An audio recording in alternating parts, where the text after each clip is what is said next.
Olá, pessoal do YouTube, tudo bem com vocês? Tudo na santa paz? Espero que você e a sua família estejam muito bem, para a glória de Deus.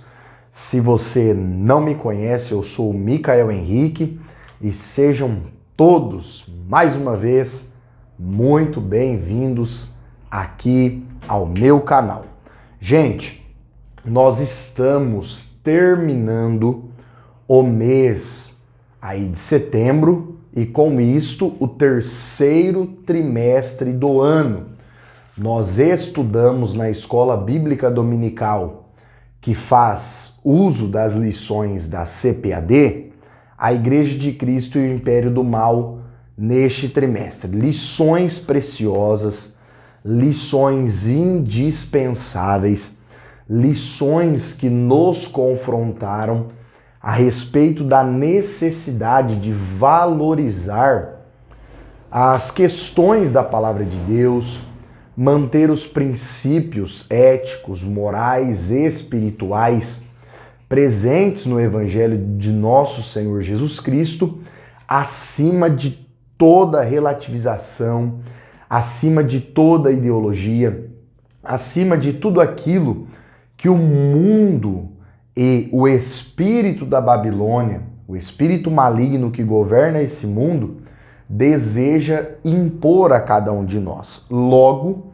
foi um trimestre abençoado, foi um trimestre enriquecedor e hoje nós vamos fazer a videoaula conclusiva com a lição de número 13, que tem por título O Mundo de Deus no Mundo dos Homens.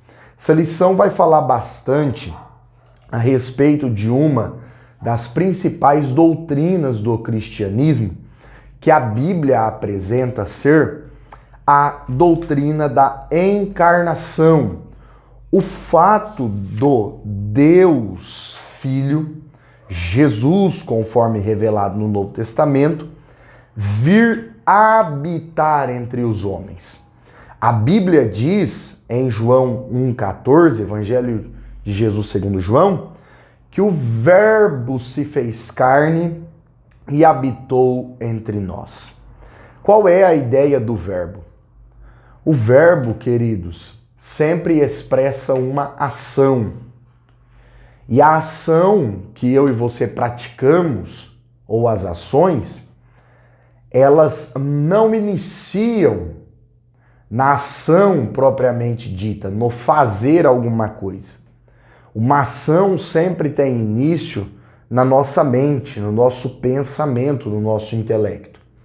Ainda que muitas ações são aí espontâneas, mas toda ação tem início no pensar. Logo, quando João apresenta Jesus como Logos divino, como Verbo de Deus, ele está nos informando que Jesus é aquilo que o Pai pensou, aquilo que o Pai projetou e também aquilo que o Pai entregou para a redenção da humanidade. Então esta é a ideia do evangelista João em apresentar Jesus no capítulo 1 do seu relato evangelístico como o Verbo que se fez carne. Lucas também nos mostra aí o anúncio que o anjo Gabriel faz a Maria, falando a respeito do nascimento de Jesus, que ela conceberia mesmo sem haver conhecido varão, e que o Filho do Altíssimo nasceria de seu ventre. Agora vejamos, e este é o ponto que eu quero refletir aqui com você na aula de apoio hoje. Se você ainda não curtiu o vídeo, se inscreveu no canal, deixou aí o seu comentário, faça isso, hein? Vamos juntos crescer esse trabalho para abençoar mais gente. Olha só, pessoal, qual é a ideia que Jesus vem estabelecer? Qual é o propósito que Jesus vem estabelecer? Quais são as diretrizes que Jesus vem estabelecer? Porque nós, como cristãos, cremos que Jesus veio a esta terra não somente para dar um bom exemplo, não somente para transmitir algumas mensagens poderosas. É claro que tudo isso faz parte do Evangelho. Olha, Jesus não veio somente para morrer ou para ser martirizado, não. A Bíblia também nos mostra que o intuito da vinda, morte e ressurreição de Jesus Cristo foi para estabelecer no mundo dos homens, foi para estabelecer entre nós o seu reino, para estabelecer no mundo dos homens aquilo que seria o reino de Deus. Isso faz tanto sentido que a comunidade judaica que viveu nos dias de Jesus não o recebeu como Messias, e um dos principais motivos é que eles esperavam um reino de Deus físico. Eles esperavam um reino de Deus visível. Eles esperavam um reino de Deus com poder político, governamental. E o reino de Deus, ele não veio com suntuosidade, grandiosidade, de aparência exterior. Jesus era como um judeu comum, que havia nascido em Belém, a cidade de nascimento até que era uma cidade relevante, porém tornou-se morador de Nazaré, ficou conhecido como o Nazareno, filho de José, o carpinteiro.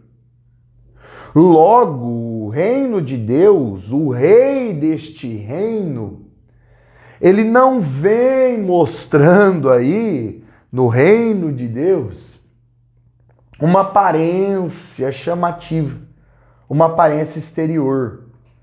Ele não vem com um poder terreno, político.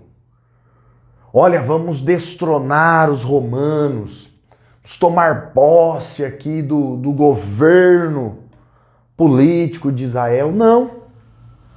Jesus vem para estabelecer um reino que tem as suas forças e a sua vitória, primeiro contra as forças do pecado, as forças malignas e carnais que dominam o ser humano por dentro.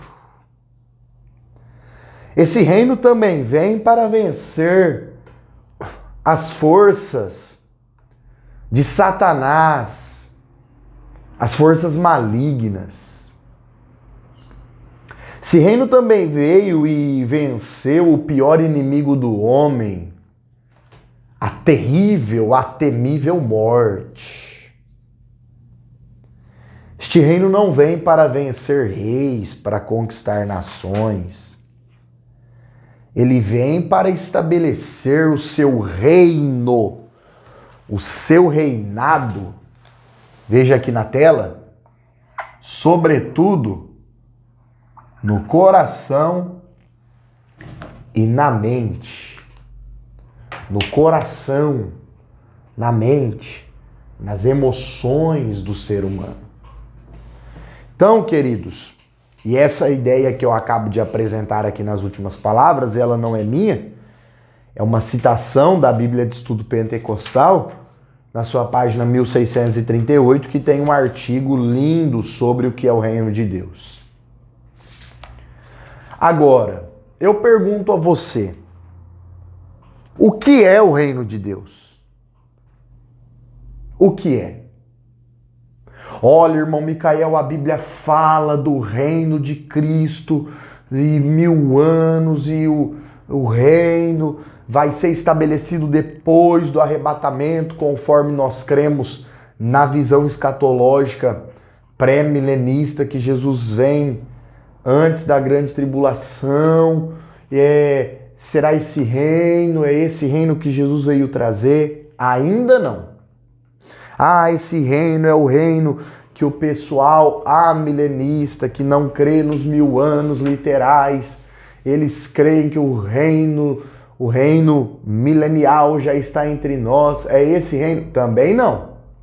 Também não. O reino de Deus, meus irmãos, aqui nesta lição e no texto bíblico apresentado, não tem nada a ver com a questão escatológica, com o fim dos tempos.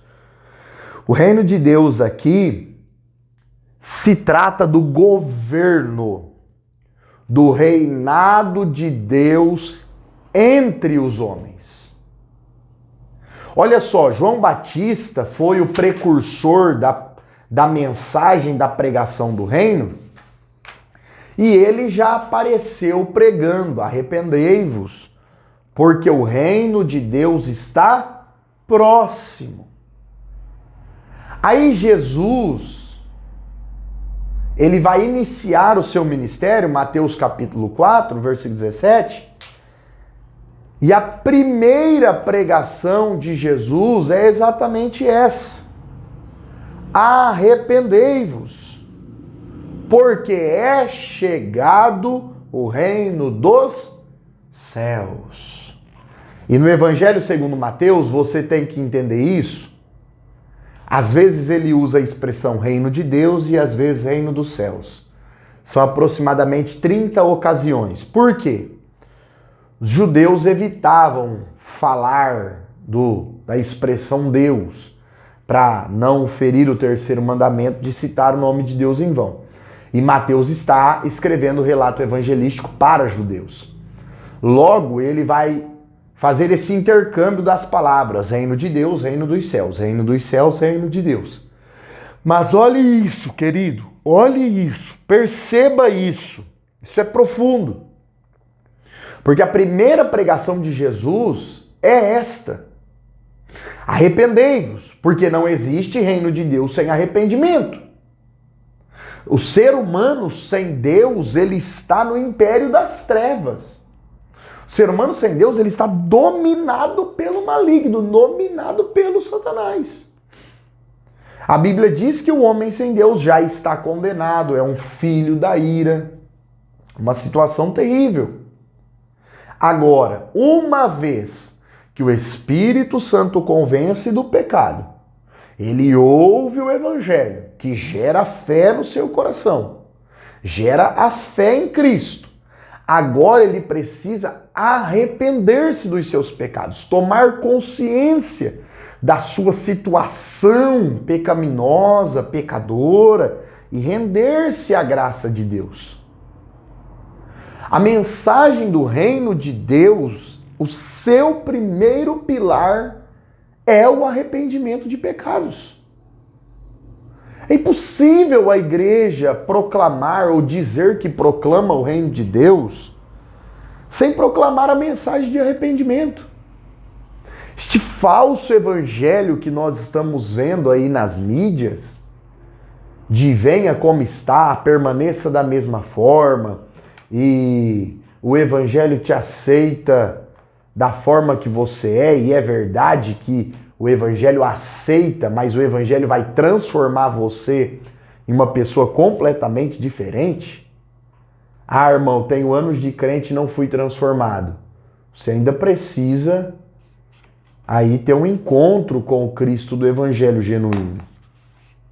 Porque o evangelho está diretamente relacionado ao arrependimento. Sem arrependimento, sem a metanoia, sem a transformação de dentro para fora, não há reino de Deus.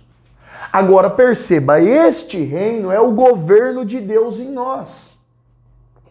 E aí o apóstolo Paulo vai relatar em Romanos 14:17, que o reino de Deus, gente, não é comida e nem bebida. Ou seja, o reino de Deus não é relacionado diretamente às coisas físicas. Olha, a prova de que o reino de Deus está sobre mim é que eu tenho 100 mil guardado na poupança. Nada disso.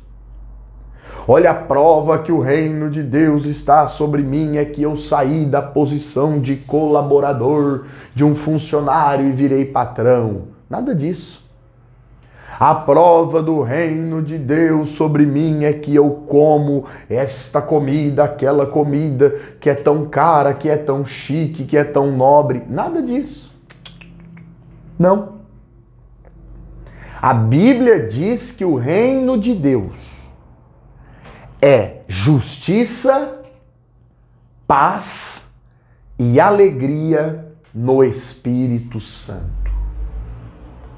Ou seja, o reino de Deus está relacionado a questões espirituais, que até podem ser vividas exteriormente, podem até ser transmitidas no nosso dia a dia, porém, são questões espirituais que fluem de dentro para fora. Glória a Deus. Então, queridos, o reino de Deus, ele estabelece a justiça. Por que isso? Porque quando o reino de Deus vem até nós, quando Cristo vem até nós saímos da posição de injustos para justificados pelo sangue de Cristo diante do Pai. Logo, a justiça de Cristo é imputada a nós e se espera de agora em diante que nós sejamos praticantes da justiça. Não pessoas que utilizam 2 pesos, 2 medidas, não pessoas que, olha, o que me favorece eu vou agir assim, o que me desfavorece eu vou agir assim. Olha, para aquele eu vou ser assim, para este eu vou ser diferente. Não! Sermos justos, sermos íntegros, sermos corretos. O reino de Deus é justiça. O reino de Deus também é paz. E aqui eu lembro do sermão de Jesus em João 14 sobre a paz, ele dizendo, olha, a minha paz eu vos dou. Agora, eu não dou a paz como o mundo a dá. Palavras de Jesus. Porque a ideia, a concepção do ser humano sem Cristo sobre a paz é que paz é ausência de problema. Paz é ausência de conflito. Está tudo bem, estou em paz. Todavia, no Evangelho de Cristo, a paz está mais ligada com a capacidade de se manter tranquilo e confiante nele, independente das situações, do que a ausência de problemas em si. Os cristãos passam por inúmeros problemas. Agora, por que é que eles devem se manter? Por que nós não devemos perder o chão em situação nenhuma? Porque a paz de Cristo Jesus repousa sobre nós. Glória a Deus. E por fim, irmãos, Paulo diz que o reino de Deus também é alegria. Alegria, gozo no Espírito Santo. E a ideia de alegria aqui, ela carrega consigo a mesma tônica da paz. Jesus disse, bem-aventurados os que choram. Ou seja, por fora é um momento de tristeza, por fora é um momento ruim. Olha, eu estou triste nesse momento, o meu estado neste momento, o advérbio, a situação que eu estou nesse momento é de tristeza, porque perdi alguém, porque aconteceu isso, aconteceu aquilo, eu estou triste. Mas o adjetivo, a qualidade, eu sou feliz.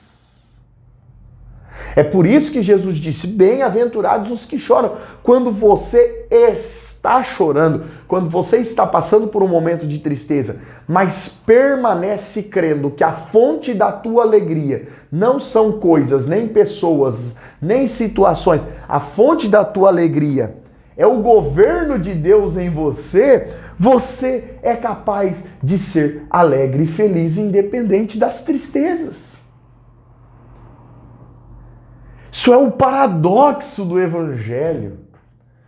Isso é algo incompreensível, é loucura para os que perecem, para os que não têm o governo de Deus no seu coração.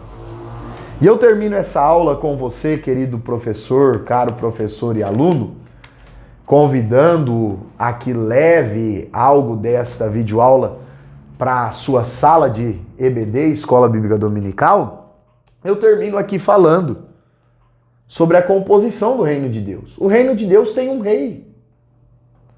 Quando Jesus veio à terra em carne, é como se o rei fosse o Pai, o Deus Pai.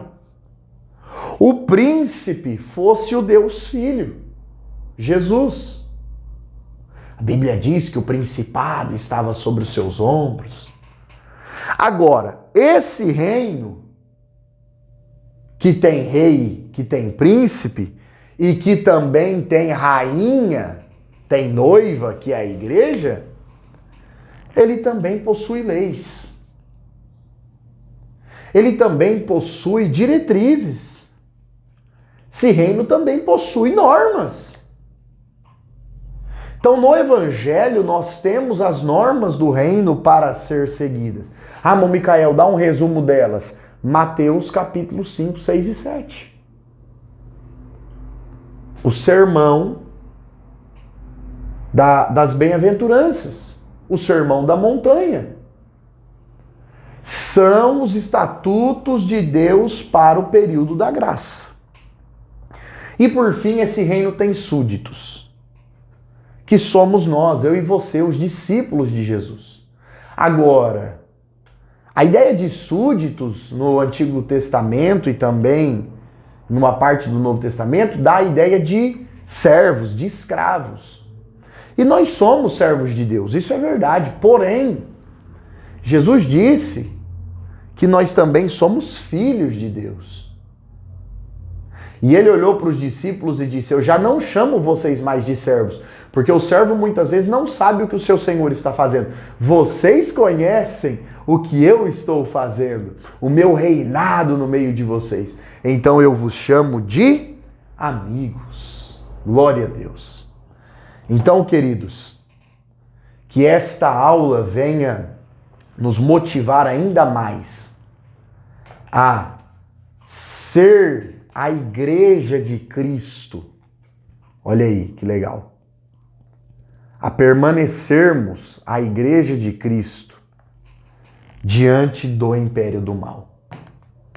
Que Deus nos ajude, que o reino de Deus seja vivenciado e expressado na minha vida e na sua vida, através de cada um de nós.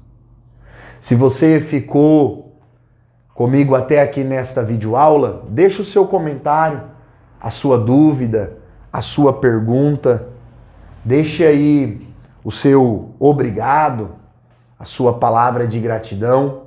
E juntos nós vamos continuar aprendendo a palavra de Deus. Fique ligado, porque o mês de outubro está para começar e nós vamos para o 4º trimestre de 2023. Olha aí na tela, em alto relevo para vocês, ó. Lição maravilhosa, até os confins da terra, pregando o evangelho a todos os povos até a volta de Cristo. Teremos mais um trimestre abençoado e eu convido você para nós continuarmos nesta jornada maravilhosa de aprendizado e crescimento espiritual. Deus abençoe você, sua casa, sua família. Valeu!